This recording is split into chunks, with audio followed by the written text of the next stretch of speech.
हिमाचल सरकार में स्वास्थ्य एवं सामाजिक न्याय मंत्री कर्नल धनीराम शांडिल जी, हिमाचल सरकार में कृषि एवं पशुपालन मंत्री सम्मानित श्री चौधरी चंद्र कुमार जी, हिमाचल सरकार में प्लानिंग कमीशन के चेयरमैन हमारे छोटे भाई भवानी सिंह पठानिया जी, इस क्षेत्र के हमारे विधायक युवा साथी हमारे छोटे भाई मलेंद्र राजन जी, विशाल चंबियाल जी जो चेयरमैन है, करण माल्टू जी जो पूर्व में अध्यक्ष है, गोपाल जी जो पंचायत प्रधान है, सभी सम्मानित अतिथिगण,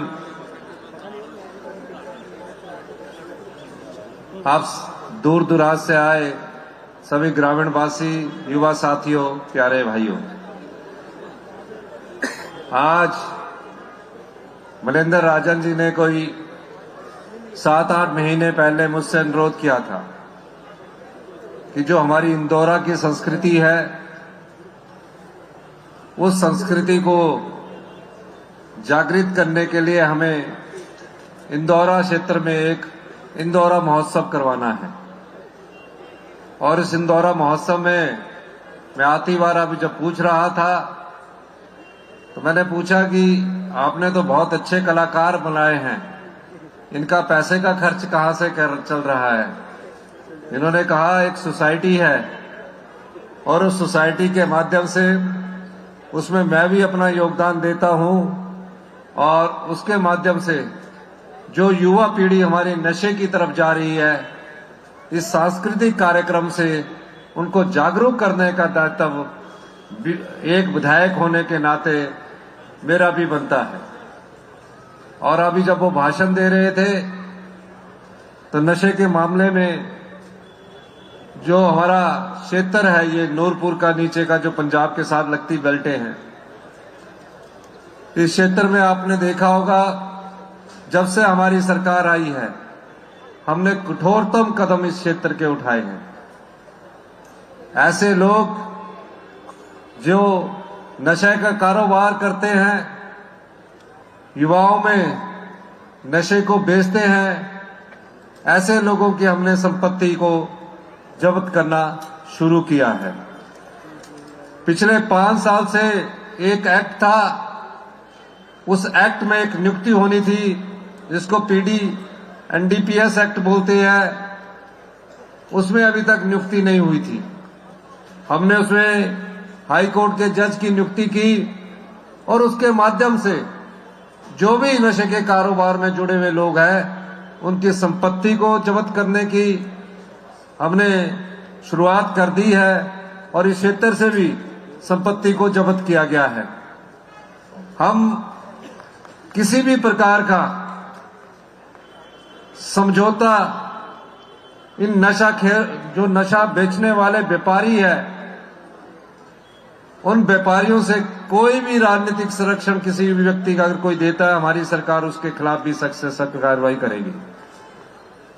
युवा पीढ़ी किस तरह भविष्य अपनाए, अपने भविष्य को बनाए, उस दृष्टिगत हमारी सरकार कई महत्वपूर्ण योजनाएं लेकर आ रही है। आज के इस इंदौरा महोत्सव पर मैं आप सभी वासियों को, इंदौरा निवासियों को बहुत बहुत शुभकामनाएं देता हूं। और माननीय विधायक मलेंद्र राजन जी ने कहा कि इसे जिला स्तरीय इंदौरा महोत्सव मनाया जाए। अगले वर्ष से ये जिला स्तरीय इंदौरा महोत्सव मनाया जाएगा। अभी हमारी सरकार को 2 वर्ष पूरे हुए हैं। 2 वर्ष में पिछले दिनों जब बिलासपुर में रैली थी, हमने कहा था हम व्यवस्था परिवर्तन से आत्मनिर्भर हिमाचल बनाएंगे और कांगड़ा पूरा जिला में हमने व्यवस्था परिवर्तन करना शुरू किया। मैं कांगड़ा के बारे में बताना चाहूंगा कि हमने एयरपोर्ट की एक्सपेंशन का कार्य शुरू कर दिया है। पशुपालक के लिए एक बहुत बड़ा दुग्ध उत्पादक प्रोसेसिंग यूनिट जो ढगवार में 300 करोड़ की लागत से स्थापित किया जा रहा है, उसका कार्य शुरू हो चुका है। इसके अलावा जो हमारा पौंग डैम है उसमें कैसे वाटर स्पोर्ट्स एक्टिविटीज को बढ़ावा दिया जाए, इस दृष्टिकोण से हमने वहां क्रूज, जेट स्की, जो भी वाटर स्पोर्ट्स से संबंधित खेलें हैं उनको शुरुआत करने की अनुमति जिलाधीश महोदय को दे दी है। और जल्दी भी आप देखेंगे कि वहां क्रूज भी चलेंगे, जेट स्की भी चलेंगे और टूरिस्ट भी इस पौंग डैम में जल क्रीड़ा का आनंद उठा सकेंगे। 2 वर्ष पहले आपके आशीर्वाद से हमारी सरकार बनी और जनता ने एक आप जैसे परिवार से उठकर मुझे मुख्यमंत्री बनने का मौका मिला। राजनीतिक जीवन की सीढ़ियां मैं हर जीवन काल में जब भी गया उन सीढ़ी दर सीढ़ी को चढ़कर आज मैं मुख्यमंत्री के पद पर पहुंचा हूं। और मैं जानता हूं कि इस प्रदेश ने कितनी आपदाओं को सहा, लेकिन पिछले वर्ष की जो इतिहास की सबसे बड़ी आपदा थी उसमें इंदौरा भी अछूता नहीं था। कई परिवार हमको इंदौरा क्षेत्र को भी छोड़कर चले गए, कई घर टूट गए। हमने प्रत्येक परिवार को बसाने की कोशिश की और जो घर बनाने के लिए 1.5 लाख रुपया मिलता था हमने उसको बढ़ाकर 7 लाख रुपए किया ताकि वो अपने आशियाने को सही ढंग से बना सके। जब से हमारी सरकार आई है आम आदमी से जुड़ी योजनाओं को हम आगे बढ़ा रहे हैं। गांव के किसान की आय कैसे बढ़े, इस दृष्टिगत हमने कई महत्वपूर्ण फैसले किए। हिमाचल प्रदेश हिंदुस्तान की पहली ऐसी सरकार है जिसमें सरकार गाय के दूध को 45 रुपए किलो के हिसाब से खरीद रही है। गाय के दूध का मूल्य 30 रुपए किलो हुआ करता था, प्रति लीटर हुआ करता था, जिसको हमने बढ़ाकर 15 रुपए बढ़ाकर 45 रुपए किया। भैंस के दूध का मूल्य प्रति लीटर 40 रुपए हुआ करता था, हमने उसको बढ़ाकर 55 रुपए किया। ये सरकार के द्वारा खरीद की जा रही है। अब जिसने पशुधन रखा होता है उस पशुधन के आधार पर हमने कहा कि जो गोबर आधारित खेती करेगा, गोबर से मक्की पैदा करेगा, गोबर से गेहूं पैदा करेगा, हिमाचल प्रदेश की सरकार गेहूं आधारित मक्की पर 30 रुपए किलो के हिसाब से समर्थन मूल्य दे रही है। और इंदौरा क्षेत्र से भी इस बार 30 रुपए किलो के हिसाब से मक्की खरीदी गई। और अगर आप गेहूं पैदा करेंगे, जो प्राकृतिक रूप से पैदा किया हुआ गेहूं होगा, उस हिसाब से हम 40 रुपए किलो गेहूं भी आपसे खरीदेंगे। क्योंकि गांव के हाथ के लोगों के पास पैसा पहुंचे, हमारी सरकार इस प्रकार की योजनाएं लेकर आ रही है। ग्रामीण अर्थव्यवस्था कैसे मजबूत हो, हमने मनरेगा की दिहाड़ी 240 से बढ़ाकर 300 रुपए की, ताकि गांव में रहने वाले किसी व्यक्ति को, जो कांग्रेस पार्टी की ये मनरेगा योजना है जो श्री सोनिया गांधी जी की सोच और डॉक्टर मनमोहन सिंह जी की सोच के आधार पर निकली है, उस आधार पर गांव में जो लोगों को रोजगार मिले और रोजगार के कारण उन्हें उचित मूल्य भी मिले। हमने इस वर्ष बजट में 60 रुपए की तुरंत प्रभाव से वृद्धि की। आज गांव में मनरेगा में लगा हुए मजदूर को 300 रुपए प्रतिदिन के हिसाब से दिहाड़ी मिल रही है। सरकारी कर्मचारियों को जो कि एनपीएस में थे, हमने पहली ही कैबिनेट में 1,36,000 सरकारी कर्मचारियों को ओल्ड पेंशन स्कीम से नवाजा। अब भारतीय जनता पार्टी कई गारंटियों की हमसे बात करती है, फिर भी मैं उनसे पूछना चाहता हूं, हमने 7 गारंटियां अपनी पूरी कर दी है। कोई इनका नेता बोल दे, जब राजस्थान में हमारी सरकार ने ओल्ड पेंशन स्कीम दी, भारतीय जनता पार्टी की सरकार आई, उसने ओल्ड पेंशन स्कीम को वापस ले लिया। हम पूछना चाहते हैं, रोज प्रेस कॉन्फ्रेंस करते हैं, क्योंकि भारतीय जनता पार्टी में आजकल आंतरिक लड़ाई बहुत बढ़ चुकी है। बीजेपी 5 गुटों में बटी हुई है और हरेक गुट किसी न किसी प्रकार से अपनी कुर्सी को प्राप्त करना चाहता है और दूसरा गुट उस कुर्सी को बचाना चाहता है। तो आरोप कुछ नहीं है, मुद्दे कुछ नहीं है। पिछली भारतीय जनता पार्टी की सरकार ने शिक्षा के स्तर को निचले स्तर तक लेकर के, आपको मैं बताना चाहता हूं कि सरकारी स्कूल में पढ़ने वाला 5वीं का बच्चा दूसरी की किताब नहीं पढ़ सकता। गुणात्मक शिक्षा में, क्वालिटी एजुकेशन में हम पूरे देश में, पूरे हिंदुस्तान में 21वें स्थान पर पहुंच गए। इसके लिए कौन दोषी है? इसके लिए पिछली भारतीय जनता पार्टी की सरकार, माननीय जयराम ठाकुर जी की सरकार दोषी है। डबल इंजन की सरकार कहते थे, बहुत विकास की बातें करते थे। आज देखिए स्थिति क्या हो गई है। बच्चे गवर्नमेंट स्कूल में जाना नहीं चाहते। हमारी सरकार ने मूलभूत परिवर्तन किया। आने वाले एकेडमिक सेशन में और परिवर्तन आप देखेंगे। और हमने कहा जो हमारे गांव में पढ़ने वाले बच्चे हैं उनके लिए हम नई स्कूल नीति लेकर आए हैं। Rajiv Gandhi day boarding school बना रहे हैं। गौर स्कूलों को इकट्ठा करके क्लस्टर में एक्सेलेंस स्कूल का हम निर्माण करने जा रहे हैं। और पहली कक्षा से हमने इंग्लिश मीडियम शुरू कर दिया है। हम बच्चों की शिक्षा को गुणात्मक सुधार लाने के लिए आए दिन प्रयास कर रहे हैं। हेल्थ सेक्टर में आज आप निचले स्तर पर पहुंच गए हो। इन सब चीजों को बदलने के लिए हमें व्यवस्था परिवर्तन करना पड़ेगा। कुछ फैसले लेने पड़ेंगे। फैसले कई बार कड़वे होते हैं, लेकिन आने वाले समय में वो मीठा स्वाद देके जाते हैं, जिससे युवाओं का भला होगा, महिलाओं का भला होगा, किसान का भला होगा। ये सब योजनाएं हम व्यवस्था परिवर्तन के द्वारा, हमारे जो 2 बजट है उसमें आप देख सकते हैं। कोई सोच सकता था कि मक्की का मूल्य उसके खेत में 30 रुपए हिमाचल प्रदेश की सरकार खरीदेगी। पूरे देश में किसान आंदोलन कर रहा है। हिमाचल प्रदेश में हम किसानों की मजबूती के लिए योजनाएं लेकर आ रहे हैं।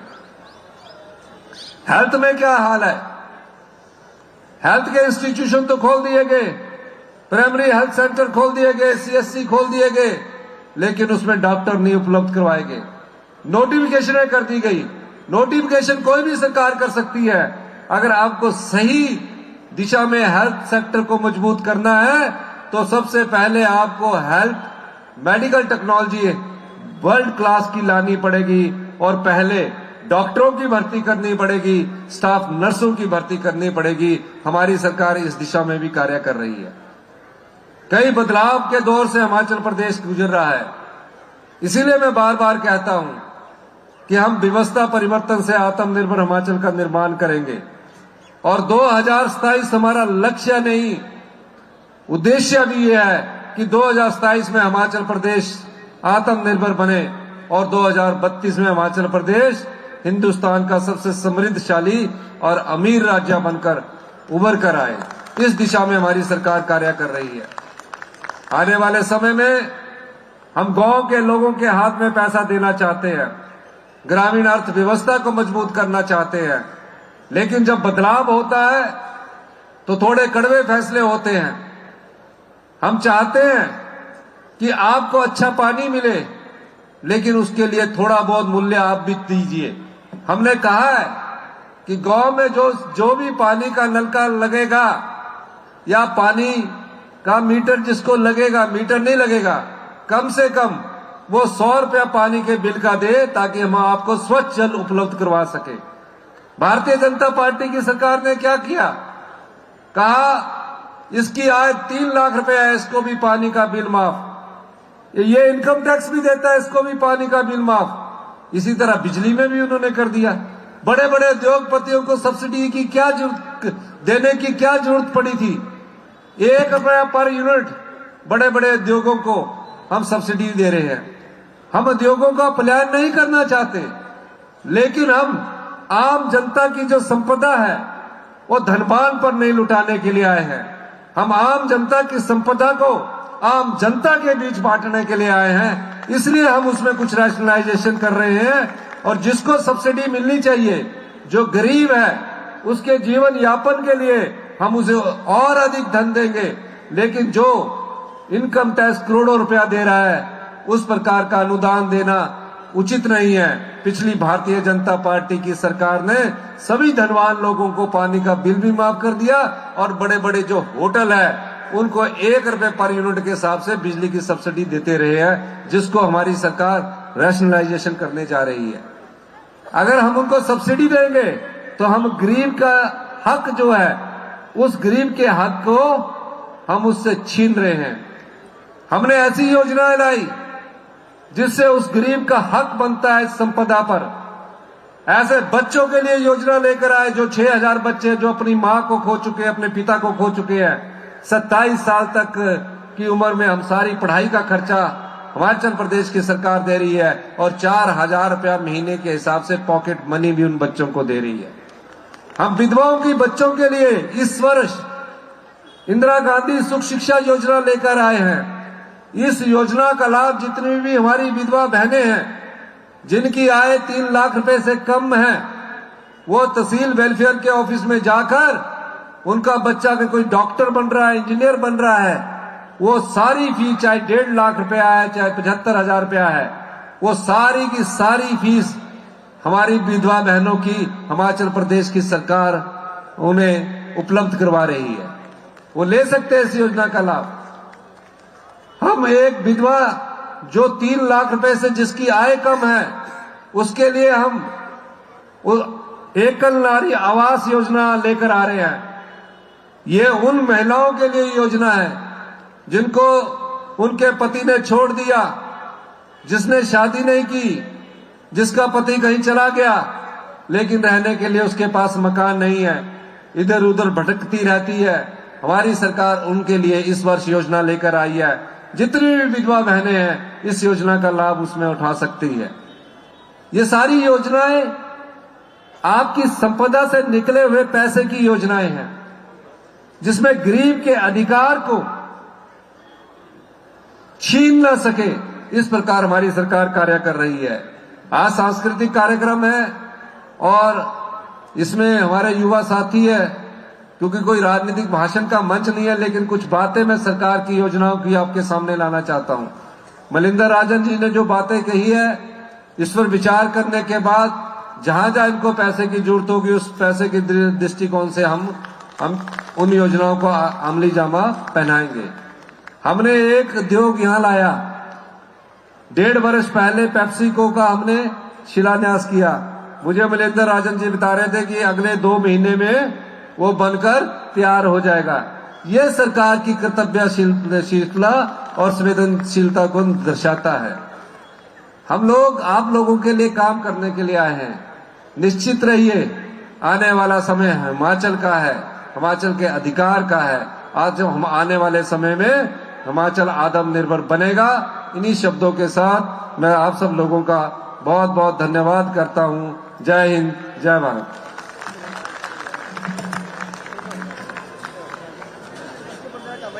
धन्यवाद महोदय जी। यहाँ पर इंदिरा गांधी सुख शिक्षा योजना के पात्र लाभार्थियों को पात्रता प्रमाण पत्र सम्मानीय मुख्य अतिथि महोदय जी के कर कमलों से दिए जाएंगे। सभी लाभार्थियों से निवेदन है, कृपया मंच के पास आ जाएं, जल्दी आएं। अनुराग सिंह, मदर नेम रजनीवाला, मुस्कान, मदर नेम राधा देवी, सभी इकट्ठे आ जाएं।